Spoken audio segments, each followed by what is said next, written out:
Hello and welcome to the pre-show for another Bungie stream. We are here today to reveal Warmind, the second expansion to Destiny 2. This is a final mic check. We are adjusting our audio levels. You should do the same. This is the sound of my voice to use as a test pattern. I'm Deej, I will be your host. The stream will begin in approximately 4 minutes. Talk to you then.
Here we go.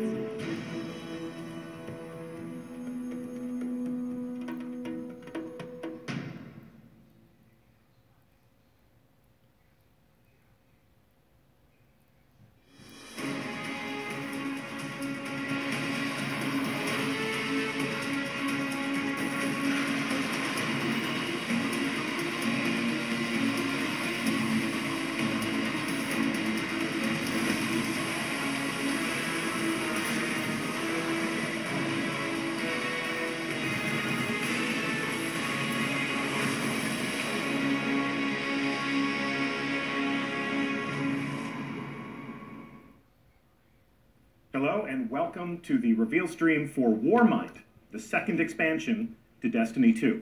I'm Deej and I'll be your host, and I will be joined on the hot seats today by many waves of developers to talk about different aspects of this new piece of content that comes out May 8th. That will be a fitting theme for this stream, but we'll tell you why in a few moments. First, I'd like to introduce you to some of the creative leadership that has driven this project together. We have Evan Nikolic from Bungie. Hey. And we have Brent Gibson from Vicarious Visions. Hello. So this is an interesting milestone because we've talked about our partnership with Vicarious Visions before. Yeah. We've introduced our community to some members of your team when we were bringing the PC build out into the wild for the first time. But this is the first time that we have ever sat in these chairs together as partners to talk about how we can create a new adventure from scratch together. So talk to me a little bit about what you do in your respective studios, and then we'll explore the way we've been working together. So what would you say you do here?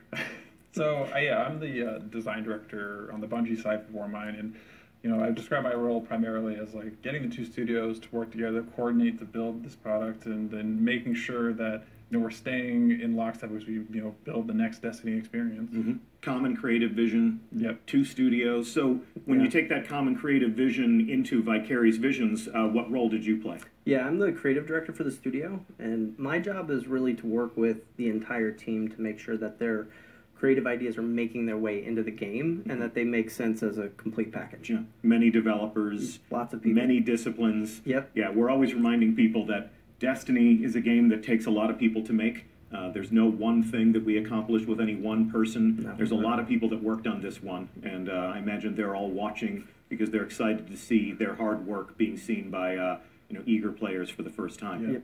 So what's it like when you're working together, two studios coming together and coming up with an idea? Like, whose idea was it for us to go to these new places and to fight these enemies and to discover new heroes? How does that work? Well, we talk about this a lot, and I think the thing that I like about our partnership so much is that you really don't know where the ideas begin and end. Like, everybody's been working really hard to make sure that this is like a truly collaborative effort, and that we're all taking the best ideas regardless of where they come from to make the best game we can. Yeah, I mean, and that's what's been great about working with VV is that we just started with a single goal, like we need to make an expansion to Destiny, and working with VV, bringing in their passion for Destiny, but then also bringing the new perspectives and a different way of like approaching how we build the game and the new experiences we're creating for this release. Yeah, there's a lot of things that you're going to see in this build that are like VV special sauce. There's some strengths that we had that we felt that would be a huge addition to Destiny as a brand, and so when you get through Warmind, you're actually going to see some of that stuff in the game. Yep. So we have the potential to surprise some players with some new things, but That's the goal. It's still the world of Destiny. Absolutely, still Destiny. Absolutely. Yeah. VV's brought their bend to it, but it's still Destiny. I'm definitely proud of what we built here today. What's it been like for you guys to come into this development process and to learn new tools and to join us in this crazy chaotic web that we weave? Yeah, I mean, the first thing is it's been 2 years of building this relationship, and I described Evan as kind of our Sherpa up the mountain of learning how to make Destiny, and we really had to come at it super hungry to learn. And these guys have been amazing mentors. This is a big, complex game. There's a lot going on to it, and we have to, there was a lot of work that went into that 2 years to learn that. I know that we've had a lot of people from your studio visiting us. I know that we've sent people from Bungie to go and live and work among your people. So our frequent flyer mile pool is massive. Okay, well, it was your idea to be in Albany, New York. So I want to talk about our goals for this project, and we're going to take a look at some gameplay soon, but we want to set your expectations for what we set out to achieve with Warmind. I actually encountered a tweet from Paris from Gamertag Radio yesterday, and there's a lot of people in the Destiny community who are looking at our roadmap, and they're talking about the things that we want to do to transform the player experience, to enhance the hobby that revolves around Destiny. We had a long conversation about these things with members of our community in our first community summit. We're pretty happy with the way that went down, so I'm hoping there will be more of those in the future. But we are looking to do a lot of things to Destiny. Update 114 was a step in that direction. Yep. Warmind is the next delivery of content and transformative enhancements to the way we play Destiny. And Paris from Gamertag Radio said, "Think it's safe to say that we want new and exciting things to do and explore, while also giving us an earned challenge for those that enjoy activities in the end game." So this May 8th, that's what a lot of people in our community are looking forward to. New things to do, new ways to play, an injection of new challenges into the end game. You think you can satisfy that with Warmind? Yeah, I definitely think we're hitting some of those beats and satisfying what players want. I think you put it as like this is the next step of where we're on to take Destiny. So we got all new destination to explore. We're putting a bunch of secrets in the destination we want you guys to find and tell stories about. New story and campaign, new adventures. We have a new endgame activity called Escalation Protocol that we'll cover more later today. We want to challenge players. We have a new raid layer. We're bringing PvP ranking in, private matches, new PvP maps, like all out. I think we have a very big package and offering here, and we hope to keep players engaged for the coming weeks. We've layered so many things into this game. Like, I challenge players to find it all. There's so much. They accept that challenge. Yes. Careful challenging our community. Yeah. So we're going to a new destination. Where exactly are we going? Yes, so we're going to back to Mars, and so it's a place that if you've played D1, like it's a place you're familiar with, but it's a different take on what we have here. We call it Hellas Basin. It takes place in the polar ice cap of Mars, and whereas we're discovering Rasputin awakening. Yeah, Rasputin. Just leaping off that, Rasputin has woken and set off a chain of events, solar system wide. So you're seeing like warsats raining down from the sky. And specifically on Mars, this is causing the ice caps to melt. Let's show while we tell. We're going to break live. We have a fire team on the surface of Mars. You may have been to Mars before, but this is an entirely new landing zone. So let's take a look at what we can see here. You said the polar ice caps of Mars are melting. Yep. And there's a view of the skybox. We can see our old friend Phobos in the distance. And what's with we've got some space junk raining down from the skies. And then if we pivot left, we can actually see what you were talking about. So the polar ice caps are receding. Yes, and they're uncovering a time capsule left on Mars, which is Clovis Bray. It's the cradle of invention. It's the birthplace of all the technology that we know in the Destiny universe today. And it also happens to be the birthplace of Rasputin. So in the distance there, you can see that we have a huge facility, and this is Rasputin's stronghold. And it wouldn't be Destiny if we didn't have public events and crazy things happening in an ambient world. So Rasputin is on Mars. You're telling me Rasputin was born on Mars. We don't want to overspoil the story elements that we're going to learn in this game. Hot take from the community. Stop telling me everything I'm going to learn. Absolutely. Stop mortgaging the gameplay to make your streams awesome. So we are going to leave a lot of the player discovery on a lot of the story for the actual player experience. I'm sure you'll explain to us how Rasputin can be on Mars and in old Russia at the same time. Yeah. And we will satisfy all of these curiosities. I know we have plans to do that. For the time being, this is your first glimpse of the place on Mars where you'll be exploring, where you'll be playing. This is where the campaign will take place. But then even after the campaign is over, you have reasons for us to come back to this place. Oh, absolutely. Yeah, we have thawing right next to Rasputin. We have the hive. So we have a whole new frozen hive that's on destination that's there to challenge the players. Yep, and then like part of that hive, the awakening, is like we have the escalation protocol event. That's a ritualized public event that we encourage you to play over and over again with escalating waves of difficult combatants to fight. And on top of that, we have plenty of secrets and lore squirreled away and hidden in parts of the destination. And like we're really looking forward to players like unearthing that and uncovering that and learning more about like the Bray facility and the Bray family. It's been an interesting construct of science fiction where you have the company Yeah. You have the corporation, and you have the evidence of commerce, whether it's Wayland Yutani or whether it's the Tyrell Corporation. So Right. Clovis Bray is our own storytelling fictional corporation, and we're going to learn a little bit more about Clovis Bray, including some of the people that were involved in the operation of Clovis Bray. Is that right? Absolutely, yes. We're actually introducing Anna Bray. Anna Bray. Anna Bray. Okay. Yeah. And Anna Bray is a new hero that we will encounter during our adventures. Anna Bray is she serves an important role in the storytelling as well as the player experience. Yeah, she's the cornerstone of a lot of the things that we're doing in Warmind. Okay. And so she'll be your friend along the adventure. She's going to be your vendor. And she's going to be, like I said, that cornerstone on unraveling the relationship between Rasputin, Clovis Bray, and herself. Well, we're going to actually show the prologue for Warmind, and this is going to be an introduction to Anna Bray. If you don't want any spoilers, this would be a wonderful opportunity for you to go and fix yourself a tasty beverage, because we're going to play the prologue in just a moment here. Before we do that, I want to thank Evan Nikolic and Brent Gibson for being on stream with us today. Thank you. Yeah, thanks for having us. Thanks for the work that you've done to give us new things to play and talking to us a little bit about your creative vision for this expansion.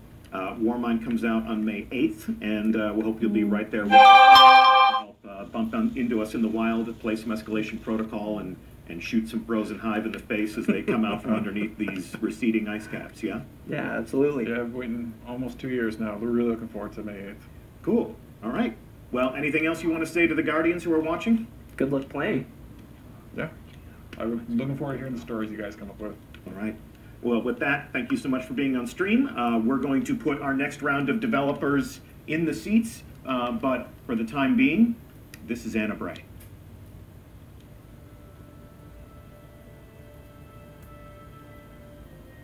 Guardians aren't supposed to investigate their past. That's the rule. But I'm not good with rules. Not when there's this much at stake. The Clovis Bray tech in that building allowed us to colonize the system during the Golden Age.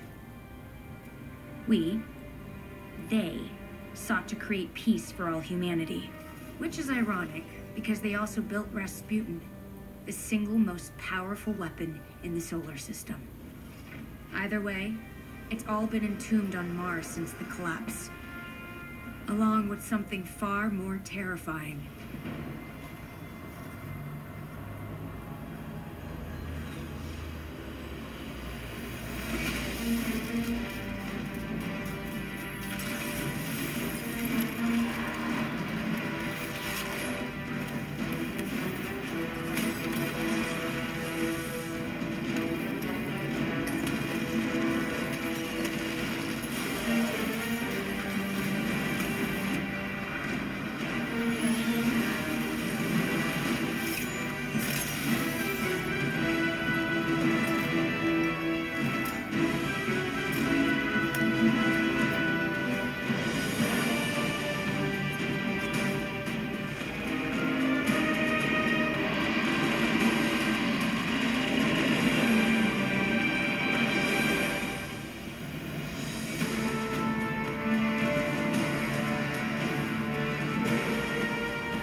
So that was Anna Bray.